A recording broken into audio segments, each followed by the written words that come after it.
Welcome back to Taco's Truck. I am your host and commissioner, David Molly. Co-host, treasurer, Joey. One win drip. One game win streak, baby. I was gonna say one win. You got two wins. No, I know. Okay. We on one. One Yeah, at a I time. got you. It's I one at a got you. time. One at a time. All right. um. All right. We'll hop into taco time.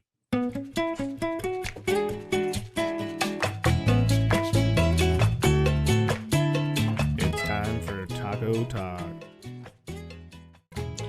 So this is the second week I messed that up. It's Taco Talk, not Taco Time. I wrote taco time on my list too. Oh man, yeah, we're gonna have to scratch that. And Yep. I don't even know what the hell I'm calling these segments anymore. I don't Taco even know talk. I don't even know where you sitting at.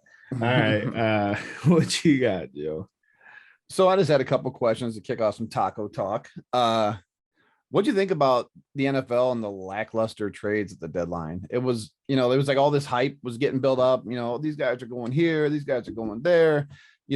Packers are going to get Cooks and OBJ. Deshaun Watson's going to the Panthers, the Miami, and like nothing happened. It was a big letdown. Yeah, it's definitely weird this year. The limited amount of trades, but like you and I talked about this with Von Miller going to the Rams, and the very first thing you said was, how can they afford it? So I think the biggest thing this year is the cap is very, very weird. That's a good point. Like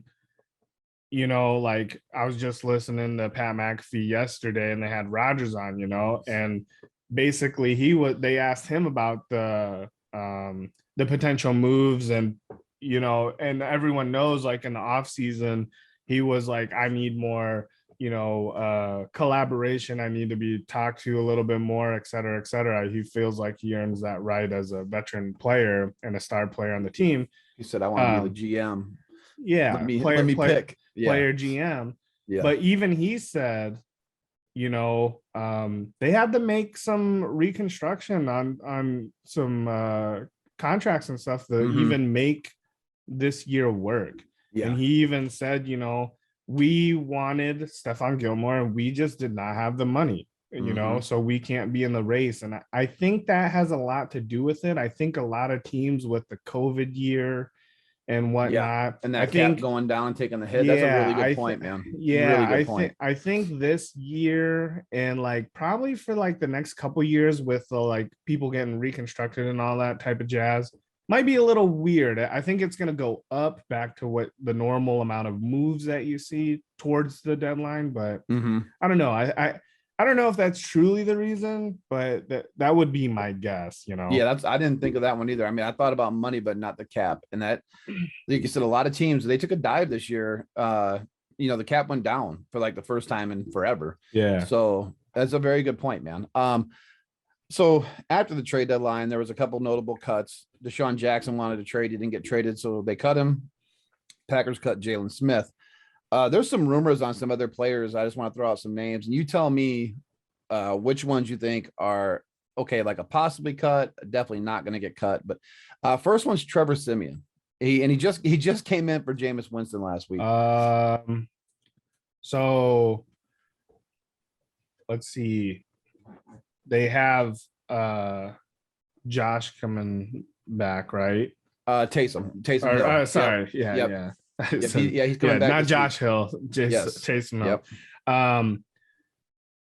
But they did not make a move other than that for quarterback, correct? Not yet. So unless they're going to move up Ian Book, that was their draft pick.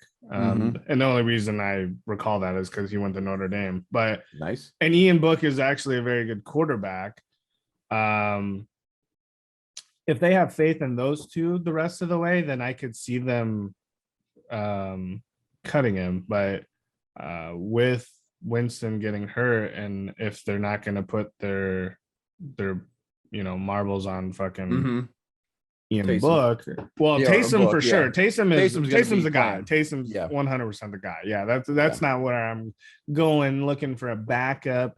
Not really very many good backups out there. I would be surprised if they cut him, but if they do, that just means they have full faith in Ian Book, I suppose. Yep. So I'm going to put a little money, a gamble, and say that he's going to get cut, just for the fact that Phillip Rivers did come out and say that if New Orleans were to contact him. You have no audio. Hello? I was yelling at my daughter. But he did come out and say that if New Orleans were to contact him, he would be willing to play. So I don't know. Sean Payton's a little weird sometimes, and he likes who he likes. But you're 6-2. Do you make a move for Phillip Rivers to get that veteran there and make sure you still have a shot at making the playoffs? I think they're going to go after Phillip Rivers. Then I think Simeon's the odd man out. Next player up is N'Keal Harry with the Patriots. What do you think he's gone? I don't know. Like, I just feel like kind of the same thing you just said. Like, he's just an odd man out. I just don't think they give a fuck about him there. I agree. Yeah. I don't know. I just, no one fucking talks about him. I think he was hyped up last year or whatever it was. And first round pick, man. It was their first pick. They talk about Jacoby Myers like so much, and this motherfucker didn't even have a touchdown or whatever for fucking whatever. Does he even have a touchdown? Did he get one last week? No, that one I think he got called back. I think 2 weeks ago. We're 8 weeks in, and that's the only person they ever talk about. Yes. I think that I think the Patriots kind of took this identity years ago, but we were all so enamored with Tom Brady. That's all we ever talked about, but they just don't care. I mean, like, look at old boy was the fucking not cricket. It was Chris Hogan. Chris Hogan. Yeah, he was god damn, what the fuck's that game? What I'm talking about? Lacrosse, thank you. Yep. You know what I mean? Like, it's just like they don't care. They take quarterbacks, turn them into wideouts. They got running back room full of like people that probably would be third strings and other teams, and I think this one comes down to just whatever kind of mood Belichick's in. Yeah, like if the paper comes across his desk and he's in a bad mood, he's like, "Fuck it, dude, gone." Yeah. So what do you think about the last two? Is Evan Ingram? What do you think? You think he's going to stay with the team the rest of the year? I would be surprised if he got cut. I know that there was definitely a lot of trade talk. The Packers were in on that talk, especially right at the deadline with Tanya going down. But even before then, they were talking about it. I would be surprised if he stayed with the team, but I would also not be surprised if he didn't stay with the team. Like, I feel like with the lack of wide receivers that they have, like, how could you cut this guy? Yeah. Especially you know what I'm saying? They're always banged up. I mean, Shepard's hurt, freaking Galladay's hurt. None of them are healthy. Yeah, I would say keep as many weapons as you can. I agree. I would be surprised, but with the amount of talk, I wouldn't be surprised. I guess that one would be a flip of a coin. And they do have Rudolph. I mean, he's no Evan Ingram, but he would be a fill-in. But but he's been injury prone his whole career, right? So it's and he's you might as well hook him up with the same fucking the wide receiver curse and just be fucking injured half of the season. I don't know. So the last one, last one's close to my heart, and it's Michael Gallup. So I know this sounds crazy. I'm sorry, I was just gonna say this sounds crazy to even cut him. You know what I mean? But now, granted, he is going to be a free agent next year. Blah blah blah blah blah. Who cares? He's only costing us so much money. But the reason why his name I think is coming up is because for one, he was trade bait, and they said they weren't going to make a move. But for two, you're 6-1, and don't need him. Yeah. I mean, so like if you look at CD Lamb and you look at Cooper, you look at Schultz, and then you throw like little Cedric Wilson in there. They like Wilson, yeah. Yeah. I mean, so now, I mean, it'd be crazy to cut him. You think Michael Gallup's going to get cut? You don't put. It's a possibility, man. Yeah. I think that's cut him for me. Don't need him. Yeah. Fucking, you don't want Cedric Wilson out there. Okay, you put Blake Jarwin out there, run 2 tight end set. Yeah. Like, I mean, you don't need him. I mean, it'd be cool to have like a middle tier wide receiver if someone gets hurt. But I mean, but you know, the NFL is Michael just Gallup like, on the bench. Yeah, I mean, NFL is just like, I mean, well, I would like to say that fantasy is like NFL. Like, you can't just have good players on your bench and like you need to trade them motherfuckers and try and get better players. You know what I'm saying? Yeah, like, no, I agree, man. I really wish, I love Michael Gallup, but I really wish they were going to make a move with one of their receivers. You know, we could have taken some defensive talent from somebody. And honestly, there was probably teams that were wanting him, but just weren't in the position, like I said before. So, I mean, I don't know. How about I'm sorry, I'm doing all. You got any questions? No, nope, okay. I don't have any. So yep. Yeah, you're working, no big deal. What do you think about Justin Fields had his best statistical game, and it was against the Niners, they're no slouch on D. Yeah, good defense. And he did it without Nagy. Yeah. What is this looking just horrible for Matt Nagy? I mean, like nothing works when he's there. You know what I mean? Like, quite honestly, and you know, there's so much behind the scenes shit. I mean, we all know. But you never know what's going to happen. There's been people that were fucking baffled. They've been in the positions they've been in for years. And there's people that we thought were doing okay. And then they got fucking cut. You know, fucking look at old boy that used to be the coach now at Illinois. What's his name now? Oh yeah. Lovey yeah, Smith. Lovey. Like, what the 6. Fuck? You know, like what the fuck? But to go back to your question, I don't think that they're, you know, barring a Super Bowl, I don't think that there's anything that's saving his job. Nagy, that is. I just think that this is just another notch in the belt that makes it look bad for him. But, you know, there's so many fucking notches in that belt already. So as far as Fields, we knew Fields was going to be a good player. We just didn't see the flashes where we would have liked, you know, even like, you know, Trey Lance come in, you see a couple flashes here and there, you know, aside from Zach Wilson, basically all the people that you kind of thought were going to have decent NFL careers have had, you know, some shine to them. You got to drop the Denny Green right there. But they are who we thought they were. Yeah, you know? Right. For sure. Right. But I think that, so the cool thing about this game, and I watched it, the cool thing about this game is the different offensive attack. You know, he rolled out of the pocket a lot, you know, able to spread out everything. You knew that, you know, the 49ers have very, very good linebackers. You good do not pass rush. Great pass rush. You do not want to be standing in the pocket. And a lot of his mistakes came from there. And, you know, he had a lot of sacks, but I'm not saying that they're all on him, but there's a lot of times where it was like he got like shell shocked and was like, did not try and move, and then by the time he did, it was far too late. You know, I think as the season goes on, the more he plays, the better vision he's getting, the more chemistry he's getting with his teammates. I think that game plan was very good. I actually picked the Bears to win that game, so that kind of sucked, but I think he'll be okay. You know, so that's where I'm at too. I'm at the listen, Nagy's job it's done for. Yeah, you know, it's sooner or later. I mean, the writing's on the wall. Yeah. But I am in the same boat, kind of like maybe what you're leaning towards is not so much that Nagy was gone. I look at the fact that, listen, I think it's a Bill Lazor, I think is their offensive coordinator. He's been calling plays. You know, they took that shit away from Nagy last year, and they took it away from again already early this year.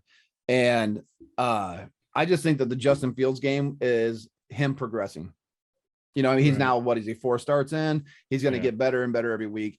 It just happened to be that he had his best game when Nagy wasn't there, but big deal. You know, and also too, I mean, you know, special teams coach, now head coach, you know, interim head coach, whatever you want to call it, you know, special teams coach. He interacts with every player on the field because Yep. offense and defense both play special teams. He has a relationship Yes. probably with most of the players just as much as a head coach, if not more. And I mean, you know how it is. How can you not ride for your dog? You know, like if these players like this coach, and I mean, not saying that they hate Nagy, but you know, you riding for your boy now. Oh yeah, So yeah. You know, step let's up. fucking step up and ball out. So yep, for and, sure.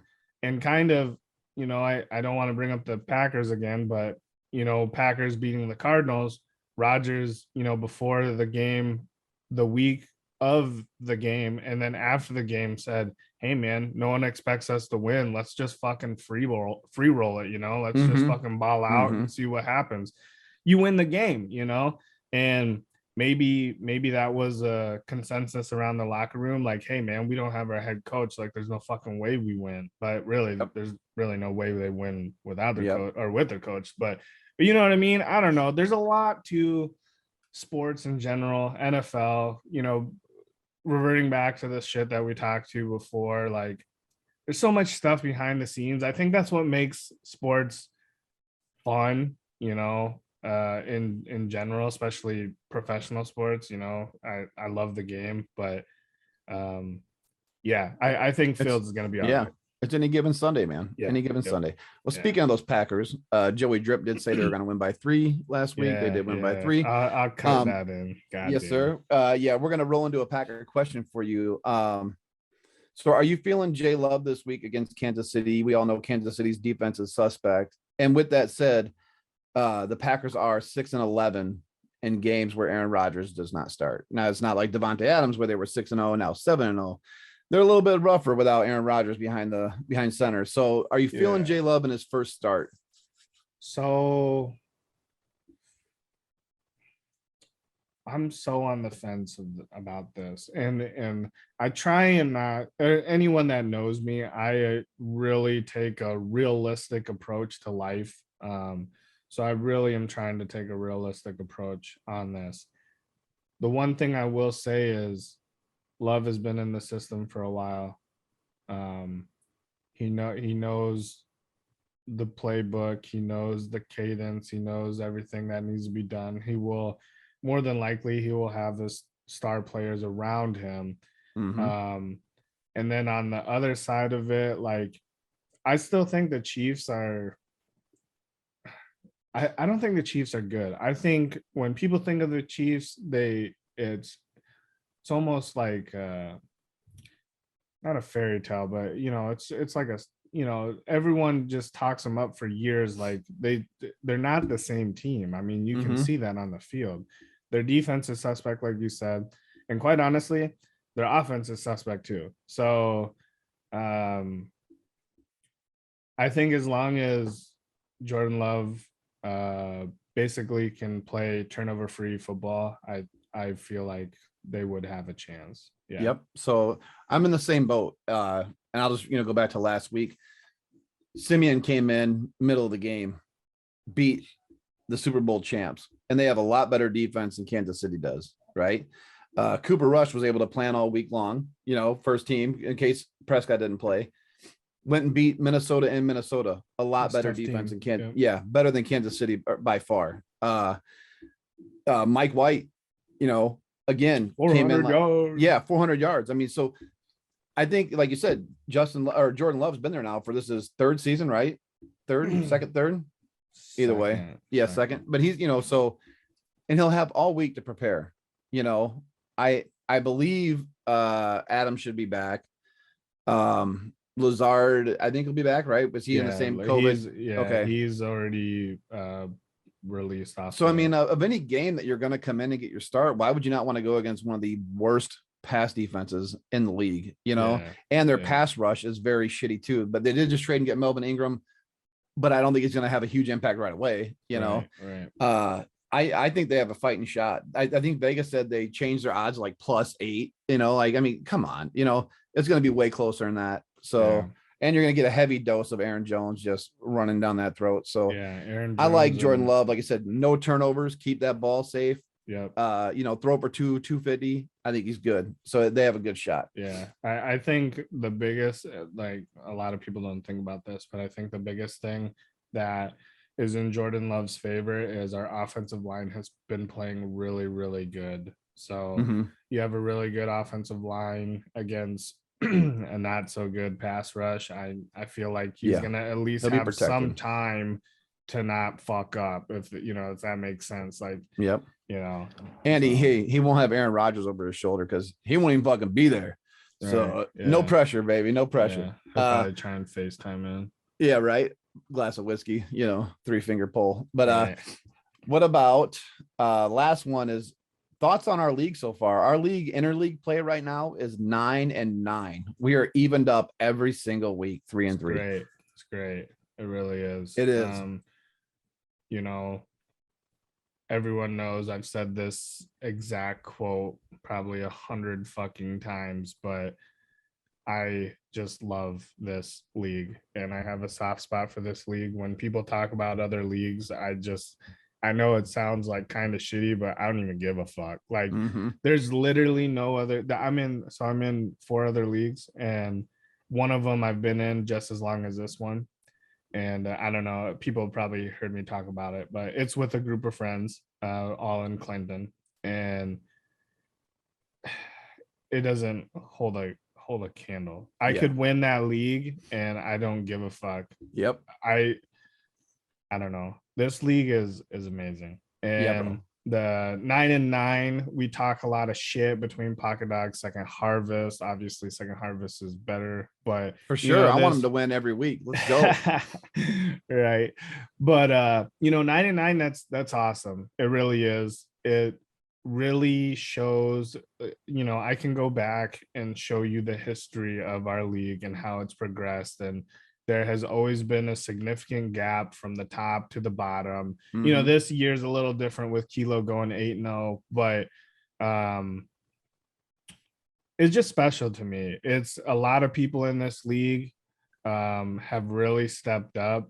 I know, a lot of people give me and Joe a hard time for like all the analytics and all that type of shit and like being too hardcore almost kind of, but quite honestly, I'm not saying that you and I alone, but it has helped the league tremendously. Oh, sure. I feel like you and I started doing the running back heavy drafts years ago, and that was never a thing, and people just learn to adapt and people understand. And I was kind of thinking about this the other day.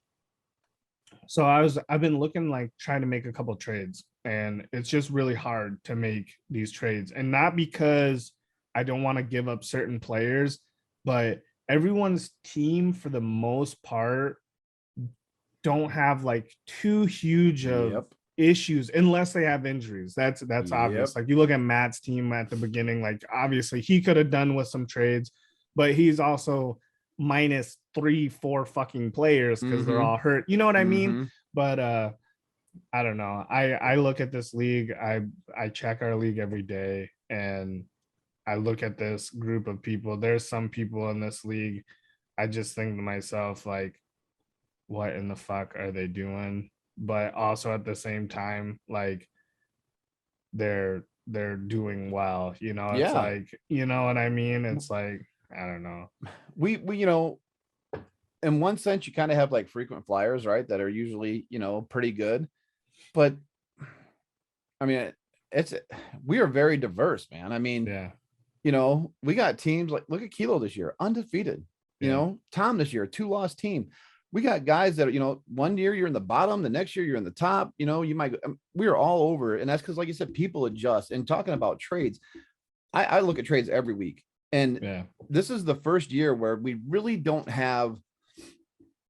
You don't have those teams that are just like overloaded on running backs, you know what I mean? Or overloaded on wideouts, where you can really get some value off of them, and it's everyone's hurt. Everyone's, running the 2-back system. Yeah. It gets thin, man. It is rough out there on running backs right now. If you got them, congratulations. I mean, I've been without them all season. It sucks, man. You know. Yeah. Just one more thing I wanted go to ahead. add. I'm sorry for cutting you off, but one thing too, like I noticed this, this year and probably last year, opposed to previous years, is, they're like, I like my team makeup, and there's not very much movement that I want that is available on the waiver wire, right? So I haven't been doing a lot of, I mean, I have a lot of moves, but those were moves that I was trying to secure my lineup for the week. I wasn't basically trying to make moves to improve the longevity. Improve the longevity. Thank you. So, but one thing that I've noticed the last couple of years, and this is kind of me saying like the manager talent, the manager skill, as you will, has been going up every year. There's certain players that I think to myself, these players should be picked up this week. Probably not by me because I don't need them, but they should be picked up. Right. And almost every week, if not every week, those players are picked up. Yes. You know what I mean? People are watching. Yeah. Yes. People are watching. There were times where people are like, this motherfucker needed a running back. Like, why did he not go out and get this guy? You know, and he's towards the bottom of the list. Like, you know what I mean? So like, it is pretty sweet in that regard. So it is indeed, man. It is. Like I said, it is a fun fucking league. I do love this league. I'm in one other league, and I literally went in today and I shut my notifications off. I cannot stand getting notifications from my other league because I feel like I'm cheating on this league. You know what I mean? Like, so yeah, I'm all in. Even though I'm 2-6, I'm all in. But that's all I got for Taco Talk questions, Dave. All right, sounds good. We'll run into weekly rewind.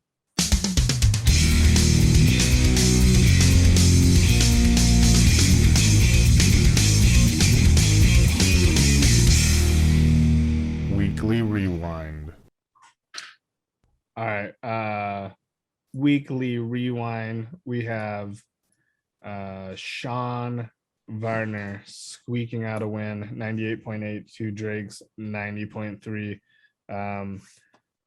Joe picked Sean, I picked Sean, Sean picked Sean. We all hit. Not much going on in this match, not very exciting. Drake had all single digit numbers basically, other than Tom Brady and Najee. So low scoring affair, but you know how it is. My favorite stat, Emmanuel Sanders, 0 points. It's beautiful thing. For sure. Yeah. The only thing I even added to that, Dave, is these guys both had quarterbacks hit 32 and 33, and then they throw up in the 90s. Like, yeah, it's crazy. Right. Next matchup here is Clint winning 122.9 to Brandon's 86.1. Joe picked Clint, I picked Clint, and Sean picked Clint. We all hit. Clint had Jones go for 24, and he had Debo for 23.1. That was, I mean, he actually should have had some more points, but he stepped out of bounds there. And Murray really hurt Brandon. Not that I think he would have got enough points to squeak it out, but between Murray and Brandon Bolden, it was, I mean, you got basically 10 points between the two. So yikes. That's no good. So Murray's been struggling. Yeah. Well, as all them rushing touchdowns, same thing with Jalen Hurts. I'll talk about that and when you bring up ours, but sure. It's all them rushing touchdowns. Next matchup, Matt winning 148 even to 87.8. Joe picked Mark, David picked Matt, and Sean picked Mark. So I was the only one that hit. Matt, sorry, my alarm to wake up. Matt had almost every player go for double digits, and almost all of his players were above his projection. I mean, that's obviously how he got to 148. And then Mark, a lot of single digits there, other than Cooper, and can't really win, with that. And then obviously you had Winston go down. He had Derrick Henry go down for a while.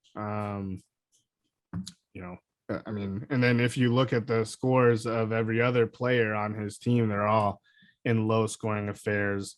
You know, Jerry Judy was in a 17-10 game. Jasicki's in a 26-11, and they were the ones with 11 points. You know, it's hard to win when your team's only scoring twice in the game. For sure.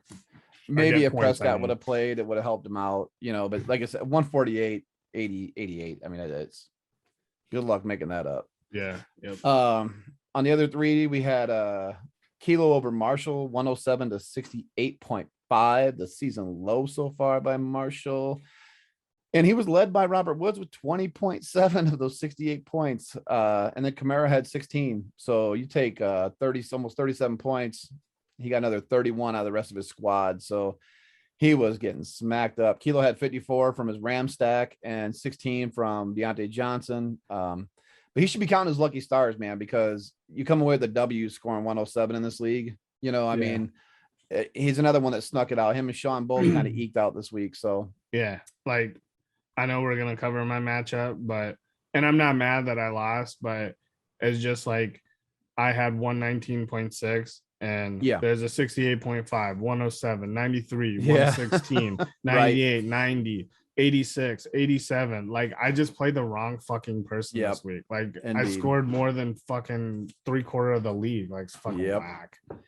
But anyway. Then JR was victorious over Tom with a 116.9 to 93.3. He had Wentz and Thielen lead his team. I know Carson Wentz made some mistakes in that game, but then going to overtime and stuff, it gave him some yards, some touchdowns. He had a pretty good week. Thielen popped off. His running backs were basically non-existent, though. JR struggled really bad in the RB block. I think they totaled like 8 or 9 points. Tom had a good day from Metcalf and Bullock. His kicker was showing up. And then another team with running back let down as well. He had all three of his RBs total 28.7. And usually I think they all average around like 15 to 16 a game. So he was getting let down by RBs, but JR came away with the win. Way to hang on. And last matchup was our matchup, Joe over Dave, 134 to 119. My wide receivers came through this week. All three of them capped about 80 points. Mahomes still struggled. I think he had 16. Your running backs popped off. You had two RBs for 60. All three RBs for 67. But you were just let down by Hurts and McLaurin this week. I mean, if they would have even hit probably projection, you know, you would have got the dub. So. Yeah, to go back on those. So Marshall and Kilo, I called that blowout last week. I said that it was going to be an absolute blowout. The projections were like whatever. Yeah, they were close, I think. Yeah, at the time. Yeah, or something. There's no fucking way. Like I said, on that matchup, Joe picked Kilo, David picked Kilo, and Sean picked Kilo. We all hit. Tom and JR. You alluded to Tom's shitty running back play, but I don't know if you mentioned JR's running backs were also yes, horrible. I did. Yeah, okay. I think there's two of them totaled like I was 8 like, or what 9. The fuck? It was rough, man. And he still wins. That was crazy. Yes.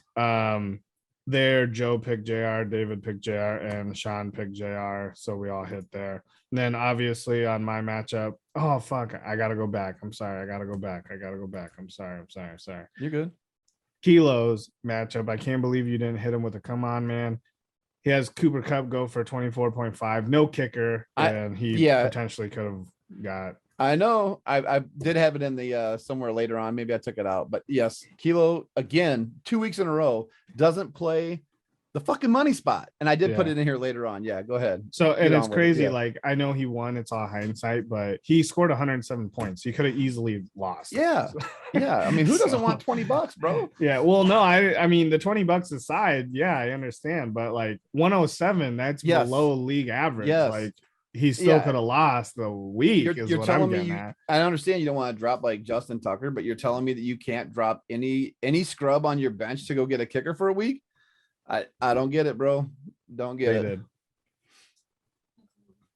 Yeah, and then I also have a where is it at here? Oh, never mind. Okay, it must have changed it. If there was, I had another come on man, but they must have changed it. And then our game, obviously, you alluded to that. You won.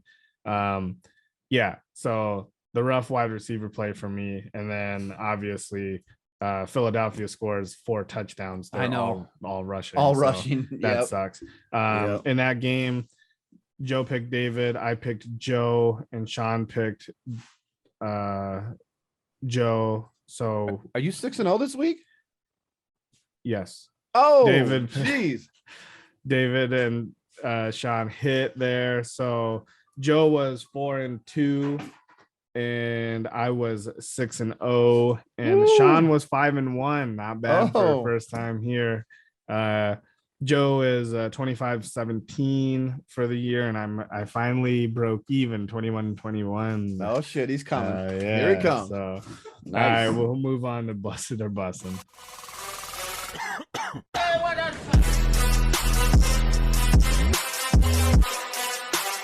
Busted or busted.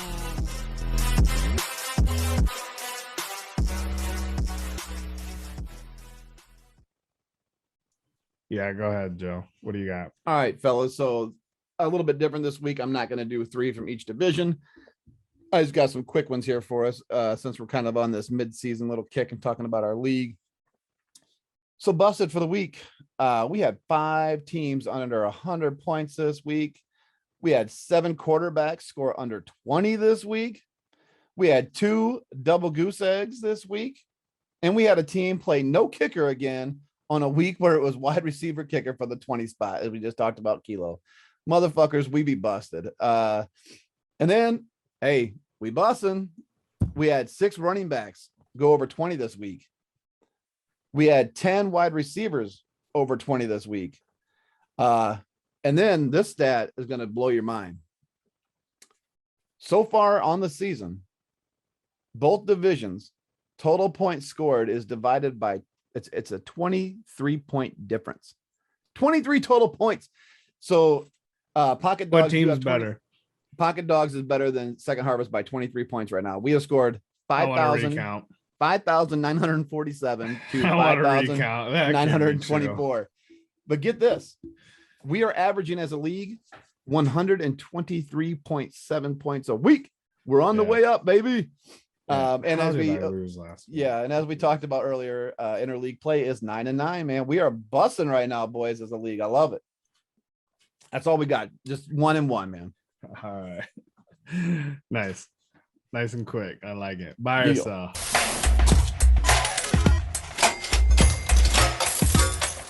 Buy or sell? All right, last week we had Daniel Jones versus Kansas City, quarterback 1, which is 1 through 12. Joe was a sell, I was a buy, Sean was a sell. The sells hit. Quarterback 14, which I would like to say Sean said he was going to be quarterback 14. So we're hitting here, boys. We're hitting here. Nice. He was 22 out of 32, 222 yards, 2 touchdowns. That's a lot of 2s. And then he had 1 touchdown, 1 interception, and then 5 rushing for 12 yards. He scored 19.2 points. Quarterback 12 was a 21.2, so he's barely missed out. So I do want to say Sean put out in the line that he was going to be 250 yards, 2 touchdowns, 50 yards rushing. And I said if he had that line, he would be a quarterback 12 or better, and that would have been true. Yes, he would have. Once again, I'd be hitting. Fournette at New Orleans, 75 rushing yards. Joe was a buy. I was a sell. Sean was a buy. The sells hit. He had 26 rushing yards on 8 carries. Jamar Chase at New York Jets, 100+ receiving yards. Joe was a buy. I was a sell. Sean was a buy. 3 receptions, 32 yards, and he did have 9 targets, only 3 receptions. Double suck, bro. That's rough. That's rough. Let's go T. Higgins. And they did not give up 100 yards to anybody on that team either. I think the top was 90 something. So again, I told you this. Right, they have not allowed 100 yards to any receiver. Yep, for sure. There were a few that were close, but they haven't done it. So that was a sell for me. So Joe was 1-2. I was 2-1, and Sean was 1-2 because he followed in Joe's footsteps. I know, man. On original. 9-12 on the season for Joe, and 12-9 for myself on the season. So we're counter mirroring each other, I guess you could say. Moving on to this week, man, Joe knows I texted him the night before. We scrambled on these ones. I tried to make some good competitive lines, and I don't know if I did. So hopefully you have different answers than me, because as I started going through them, I felt like there's pretty evident answers, except for one. But first one this week is Wentz versus New York Jets, 265 plus passing yards. Okay, so you're gonna love this because I just got to this part in my sheet and I did not do any research on this at all. No. But it's okay. I can wing this one. So we just talked. The Jets have not allowed 100 yards to any receiver. Jonathan Taylor is rolling. I am selling. He ain't gonna make it. Okay. So it is also a sell for me. Wentz has actually only had one game above 265 yards. So that's why I said it's kind of like a weird stat line. I feel like 265 is like easy to get to, but he's only done it once. He did have 402 yards in a barn burner versus Baltimore. They lost 25-31, if anyone cares. But the Jets are number 8 versus the quarterback. Their last 3, though, I will say, they allowed the number 12, the number 5, and the number 10 quarterback. Okay. But they're number 32 versus running backs. And like you said, Jonathan Taylor's on a roll. I think they run the ball too much. I think they win this game on his back. It's a sell for me. Okay. Next one is Henderson versus Tennessee, 80 rushing yards. So on this one here, and like I said, I did not do any research, but I feel like Henderson, has he even made 100 yet this season? I don't think he's been there. Has he? Maybe one game. So, yeah, and then Tennessee's not, they're not as bad on defense as some people think. I know some games they kind of got lit up, but I'm still going to buy. The reason why I'm going to buy though, is because I think the Rams, as great as they are at passing, I think they are going to try and control some clock in this game now that Tennessee doesn't have Derrick Henry to sit there and grind out. Someone's going to eat the clock up, and I think it's going to be the Rams. And I will say that I really had high hopes for like Sony Michel to eat into these carries. It's not happening. He's only getting garbage time carries because Henderson has been solid this year. Now again, he hasn't blown up for, I don't think, for over 100 yet. Maybe. No, I'm on a limb. 90 was his highest. Okay, but I am going to buy this week. I am going to buy. Okay, this is great, Joe. So I'm going to do some explanation, and I'm going to give everyone an insight on how news works. Oh, please tell me he's out for is he out for the week? No. Okay. No. So literally on my sheet, I have written, so normally if I sell, I write sell next to my name, and if I buy, I write buy. So I wrote buy, sell next to it. And whatever you picked, I'm picking the opposite. Okay. And the reason being is, so I'm going to lay out the facts here. Number 12 versus running backs, Tennessee is the defense. He's had 3 games, 80 plus rushing yards. He's averaging 78% of the snap count, 72% of the rushes for the team. Okay. Last week, week 5, he had 61% of the running back attempts. And in last week, he had 50%. But when he had 50%, he had 90 yards. That was his high this season. So this is where the facts can swing. So if I were to buy, I was going to say, hey, he's getting these his highest rushing yards were when he had the least amount of rushing attempts percentage-wise for his team. So he can still do it.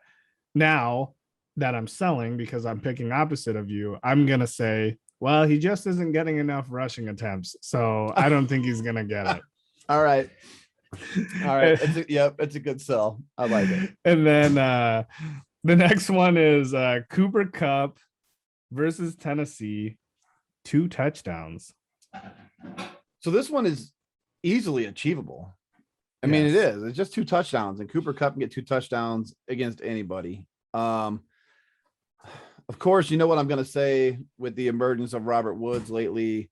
I'm selling. I think he's good for 120 and a touchdown. It is Cooper Kupp. He's got a crazy pace going, but the ball is getting spread around right now. And I do think Robert Woods is going to get at least one as well.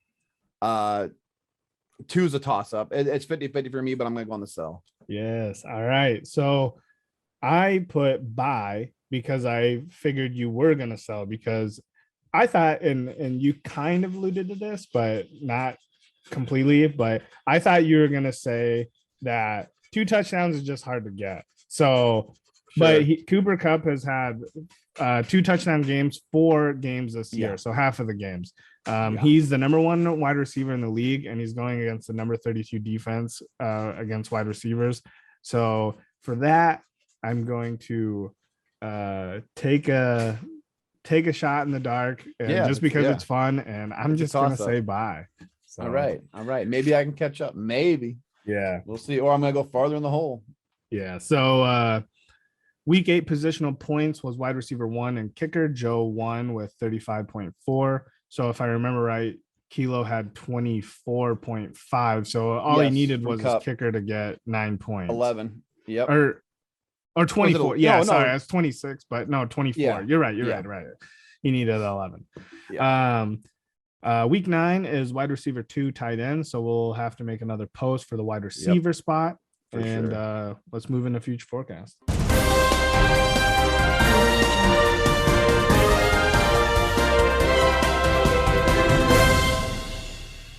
It's now time for your future forecast.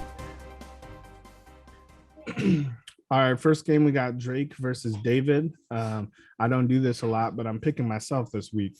I like my matchups. I have Eckler at Philadelphia, and they're number 30 against running backs.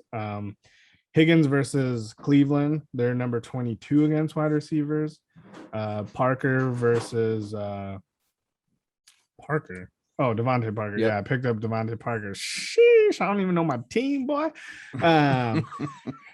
Yeah, they're number 24 against wide receivers. And last 2 weeks, they've allowed the number 5 and number 2 wide receiver cores. And then Landry, he did not practice today. So I wrote this before I found that out. But if for some odd reason he is a go, he's against Cincinnati, which are number 25 wide receivers. Drake just has tough matchups. Really, the best matchup he has is Allen Robinson, and he's not been utilized. So, and then he did get Boston Scott and Crowder, and I had Crowder earlier this year, but I really think that Boston Scott and Crowder pickup is a chase. I mean, oh man. Okay. So listen. Yeah, go ahead. Yeah, go ahead. Well, I just put the same thing. I put Drake's without Tom Brady this week, and his wide receivers, they just plain suck. And I did put he is grasping at straws this week with Crowder and Boston Scott. I mean, I understand he needs them, but they are not going to get what he needs for this victory. You're going to be carried. Yeah, you're going to be carried with the duo of running backs. I've got you in your skid this week too. I picked you. So all right. Moving on to the next matchup, Mark versus Tom. This one was probably the toughest matchup for me to pick. So I kind of just went with my gut a little bit here. I like Prescott over Jackson. I really like Carter versus Edmonds just because of the utilization that Carter has been getting with, and I know it's one game, but with a backup quarterback, everyone knows you start utilizing the running back more, and especially check down a lot. So I like Carter over Edmonds.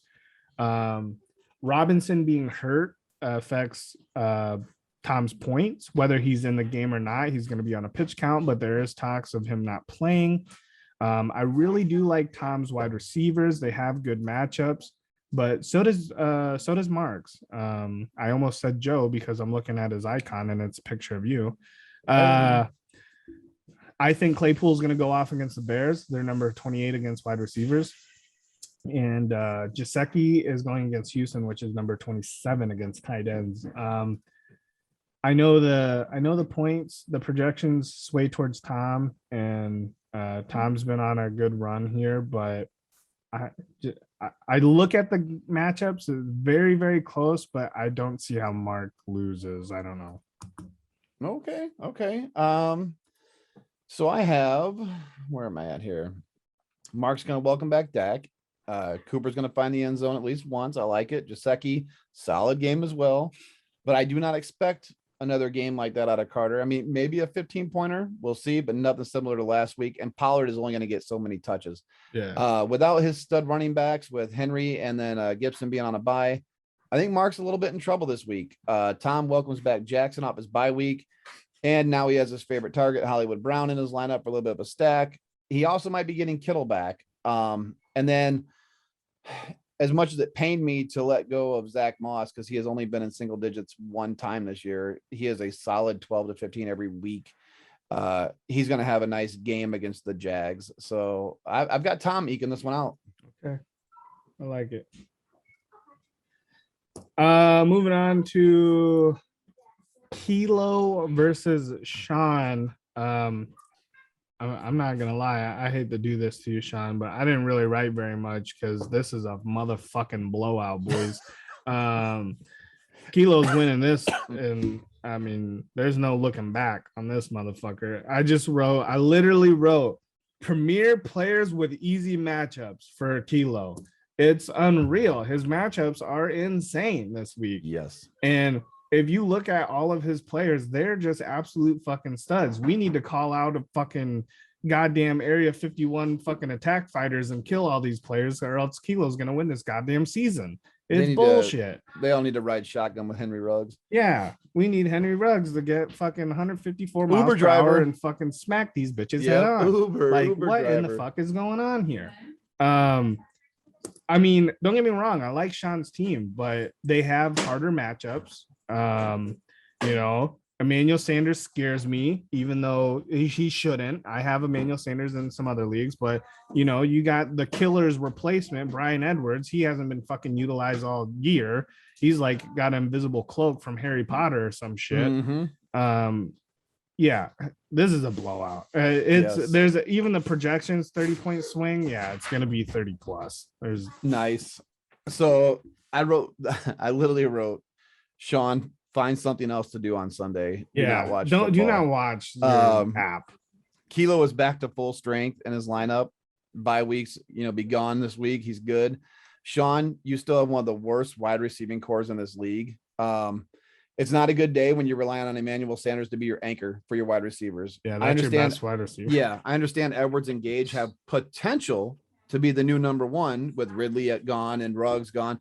But those balls are going to those tight ends. That's Waller and Pitts eating up those targets. So it ain't going to happen this week, Sean. You're getting your ass whooped. So I got Kilo over Sean this week.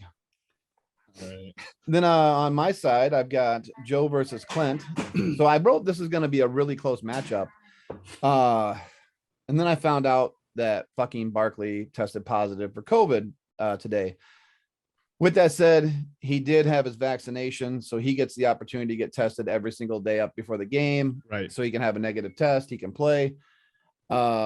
Not to cut you off, Joe, but did he I seen it, but I guess I didn't read into it. Did he test positive, or did he just get like a contact put on the COVID? So he tested positive. Okay, so that's worse then. Yes, okay. There's a group of 13 of them that tested positive. Okay. So far though, Halloween party. Only the one coach has had a double positive. He took a second one. Okay. So who knows where this is going to go with, some of these vaccinated players. Sure. He's got all week to hit a negative test. But then again, who knows with his ankle? So he might not play. I think if he plays and he has potential of a good game, I think I've got this one in the bag. But I wrote, not sure if Barkley's going to suit up this week. Even if he does, I don't know how effective he's going to be. The KC boys should have a decent game against Green Bay. AJ Brown and Pitts might get slowed up a little bit this week. They're playing against some tough defenses. Clint's going to get a heavy dose of Aaron Jones against Kansas City. Debo should be huge against the Cards.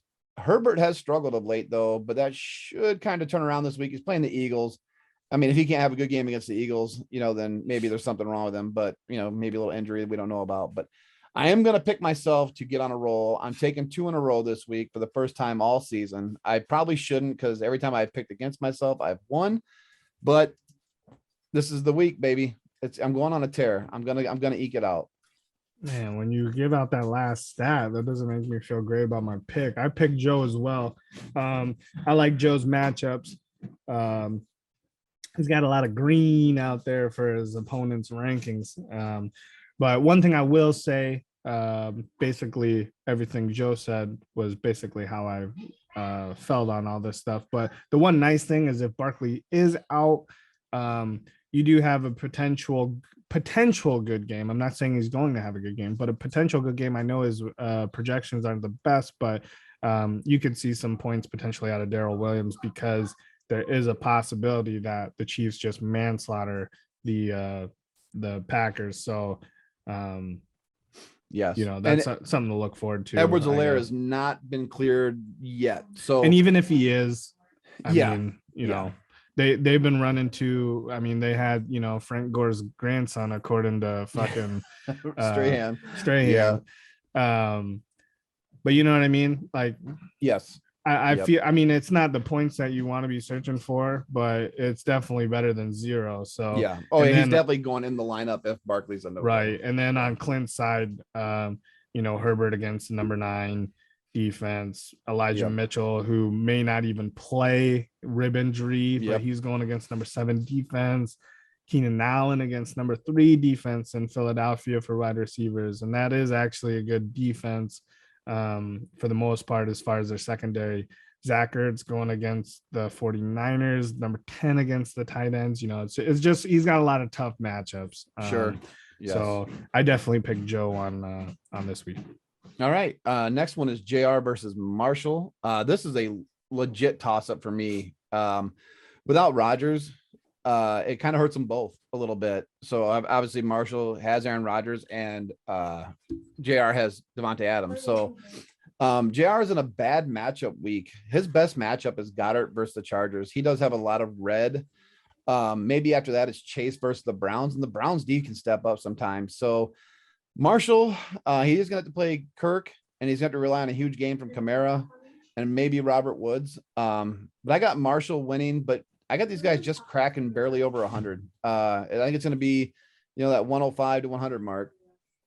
Yeah, I literally have the same thing. Jared's just got the tough matchups. Wentz going against number 10 defense, Williams against number 8, Ty Johnson searching for points there against number 3. Obviously, Devontae Adams is his points are affected either which way, whether he's out because he hasn't been cleared, or you have Jordan Love thrown to him. So, and then like you said, Marshall's matchups, I think it's going to be a close one. I think it's going to be a low scoring one, but Marshall does have good matchups. Jacobs against number 22 defense and Kamara against number 26 defense. Yes, sir. And then obviously Robert Woods against Tennessee. We've covered that. That's a good matchup for him. So I got Marshall winning this one too. All right. Last one of the week is Brandon versus Matt. For Brandon, I think Murray should have a good game as long as his ankle's okay. I know he's been struggling, but and then he could possibly have C-Mac back this week. I know that's been the talk the last week and a half. We'll see if he gets cleared to play. If not, he still has Hubbard and he's been doing good. But he is going to need big games out of Beasley and Mooney. I mean, his wide receivers are not very good, but they have potential. Like Beasley has had a big week. Mooney's had a couple big weeks before. But Matt's going to stick with Tannehill. It looks like he's gotten rid of all the rest of the scrubby quarterbacks. It actually worked out really well for him to have Tannehill at this point. Cause now they're going to have to become that passing team. Taylor is about to be the number 1 running back in fantasy soon if he keeps doing what he's doing with Henry being out, and Diggs should get 20 plus against the Jags. So I feel like I'm always picking against Brandon. I said that before. Maybe if he had C-Mac and like Montgomery and had his original team, I'd be picking Brandon a little bit more, but I got Matt going for 2 in a row. After that 148 last week, I can see him kind of repeating this week. So I'm going with Matt. I like that. We're split here. I got Brandon. you alluded to C-Mac if he comes back. The one nice thing that Brandon has had going on for this season is if C-Mac doesn't come back, he's got Chuba. So I don't think that spot affects him very much. He's got a lot of good matchups. I know Kyler Murray is hurt. If he comes back, he is against the 27th defense, but I'm not sure if he's going to come back. But Cole Beasley has a good matchup. Conklin, that's actually I like Conklin. He's got a good matchup too. And then, like you said, Darnell Mooney has to step up, but he has a good matchup too. I think that pick game, the Bears pick game, it is can be two sides of the spectrum. It could probably be the most boring fucking game, right? Like 17-10, or it could just, if the quarterbacks show out, this motherfucker could be like 35-38. You know what I mean? They can get nuts. Yeah. So hopefully for fantasy, it's obviously that 35-38, but I don't really have anyone playing in either game, so I don't really give a fuck. On Matt's side, I do think that this one is going to be close. And like I said, I do have Brandon. Taylor, like you said, yeah, we alluded to that earlier. I mean, Taylor's going to have the majority of his points, and then you're hoping Stephon Diggs fucking shows out too. But the rest of them are in tough matchups. You know, they're all in actually really tough matchups, and he's just going to have to hope that his players step up. Hopefully Cordell Patterson gets a little bit more. Right. I mean, he's been getting good points, averaging 19.2, but he's in a tough defense against New Orleans. But hopefully he can at least get his average and whatnot. So, but yeah, I don't know. I'm going with Brandon on this one. All right. I like the split. Bring on the wheel, baby. We got the wheel of death coming. Yeah. So I did not add up how we did last week. I just kind of did a rough shot. Yeah, okay, nice. I got it. Let me close out all this jazz. Okay, so I got all the buys taken out here.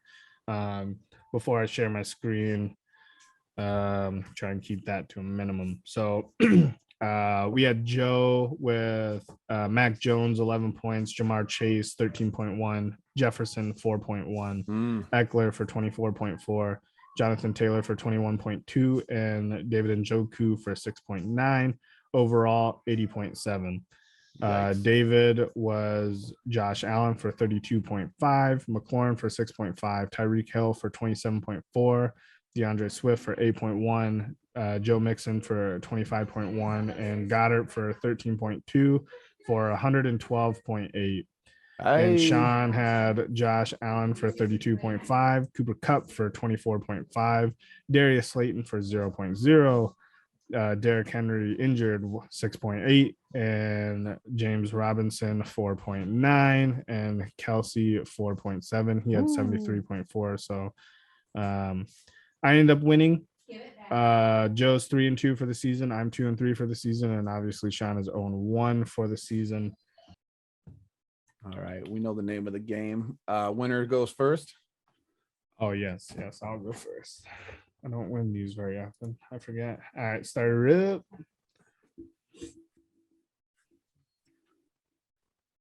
Oh damn, Henry Ruggs. Rip. Oh hell yes.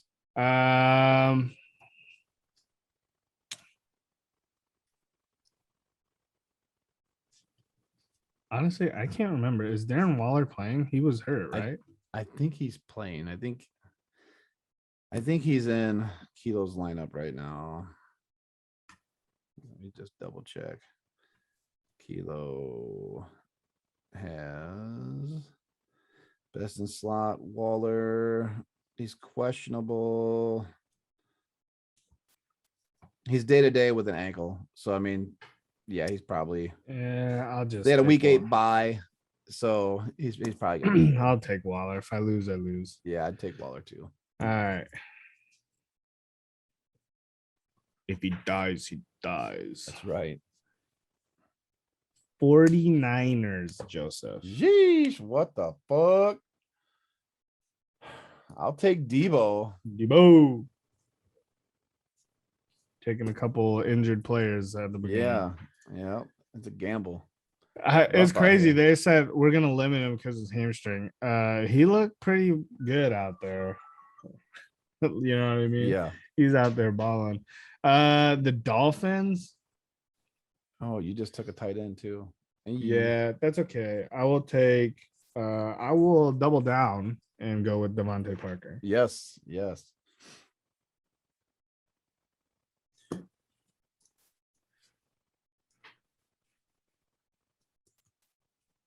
I thought about Tua there too, but Yeah.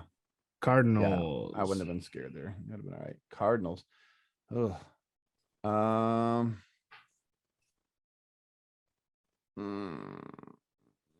I don't want to burn up both wideouts right away. Give me that broken ankle ass Kyler Murray. Let's see what happens. Okay. Let's see what happens. I thought you for sure were going Ertz there. No. All right. At first, I had the same thought process. I don't want to do my. Oh yeah. Give me Taylor, boy. Where are we at? Are we on the Colts? It hasn't Yeah. stopped yet. Oh my God. You sure you don't want Wentz? That's a fucking winner. Pittman right had there. his best game of his career. You could. Hey, Pittman's my boy. Yeah, he did good. Oh, I thought you were gonna get the Giants. The You got Giants. Yep. Oh Lord, are you shitting me right now? You want Barkley plus COVID? Oh my gosh, this is rough, my Evan guy. Ingram. Yeah, I mean, give me Evan Ingram. That's it. I can't. I got too many injured players right now. I'm kind of taking a risk on. Jesus. Yeah, you should have took a wide receiver so all your players could have some sort of injury designation. Right. Oh no, I have the Jets.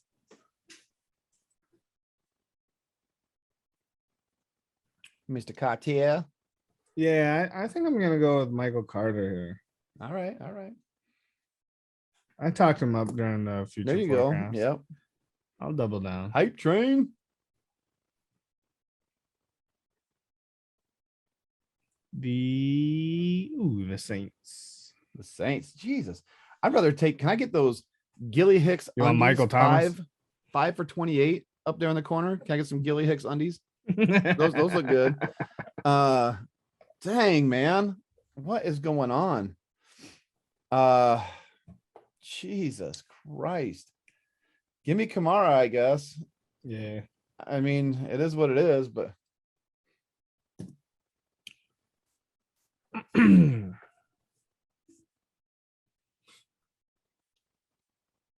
could have taken Troutman again. Jesus.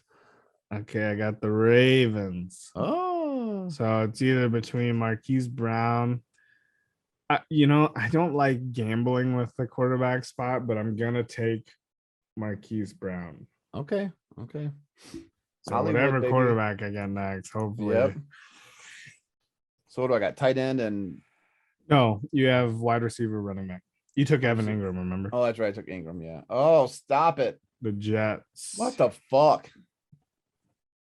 This sucks. I do want those undies. You can take Carter. I know, but Jesus criminy. I'll have to take him just to wash it out. You know what I mean? Give me Carter. Okay. Well, maybe it'll just wash it and I'll have to get you somewhere else. All right. Whoever's quarterback is my quarterback. All right. Please don't be the Packers. Oh, that'd be amazing. Oh, it's Kyler Murray. God, I don't have him either. Yep. Oh my God. And whoever's wide receiver. I mean, I know there's several of them, but here we go. Oh baby. No, not the Bills. No. I will take Diggs against the Jags. Let's go. No. All right, I need Jonathan Taylor to step it up, boy. Yeah, that's nice. That's nice, a good one. That's a good one. That'll be a fun one just because we have two double players. See? Yes, we do. Yeah, that was a wash for sure. Yeah, I did replace Come On Man this week with some fun facts just to wrap it up. Okay, yeah. So no intro needed, but just a couple fun facts so far into the season. So since his week 1 stinker, Aaron Rodgers has now thrown since that point for 1,761 yards, 17 touchdowns, 1 pick, and a passer rating of 114.1. So even though the touchdowns aren't really stacking up to everyone else in the league, that's still a impressive turnaround, and he's managing games very well with 1 pick. So congrats to Mr. Aaron Rodgers. Jimmy G threw for 322 yards against the Bears on Sunday. That now makes him 7-0 with the Niners when he throws for over 300 yards. I know they like to identify as a run team, but hey, numbers don't lie. So let that man throw the ball.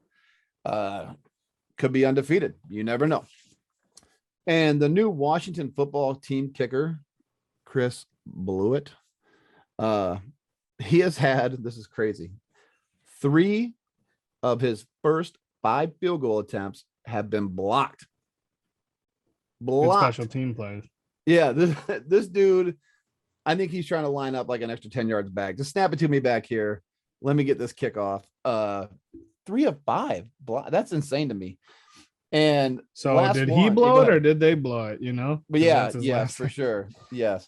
And then last one is Jonathan Taylor. He has been kind of on our podcast lately here, but he has never missed a practice in high school, college, or the NFL. He did miss 1 game last year due to the COVID contact rules. I think it was like week 6, but he practiced all week. That is impressive for a running back, especially when they got used as much as he did in Wisconsin. Yeah, I'm sure he got used. Yeah, I'm sure he got used like that in high school. And now he's getting used quite a bit for the Colts. They have literally gone down to pretty much a 1 running back team. That's impressive to me to have that kind of Iron Man, you know. Yeah, that is crazy. You don't see that a lot anymore. Yeah, just some fun little facts in the league, but that's all we got. All right, boys. I don't have any ranting to do this week. I was hoping Sean was going to hook me up with a video to try and entice the rest of the league to try and be on here or do something, just a little bit of more interaction. But when's our trade deadline? That's got to be coming up, right? I think it's like November. Let me look right now. November something. League info. It's got to be coming up pretty quick. I want to say it was like the 2nd week of November, like the 9th or something like that. I always thought it was right around there too. Nope, this one here is December 3rd. So we got a couple weeks. Yep, we got a couple weeks yet. So is that because the extra week? Yeah, maybe because we added a week. Yep. So all right, yeah, that's something to think about too. I mean, now, like I said before, not a lot of trades popping off, but just something to think about. For sure. Me and Tom had one last night. Yeah, it was I might have got hurt a little bit. Nah. Yeah, I got hurt a little bit, I think, there, but it is a win now league. You know what I mean? So I need somebody that has a home run potential at running back to score more than the 12 to 15. Sure.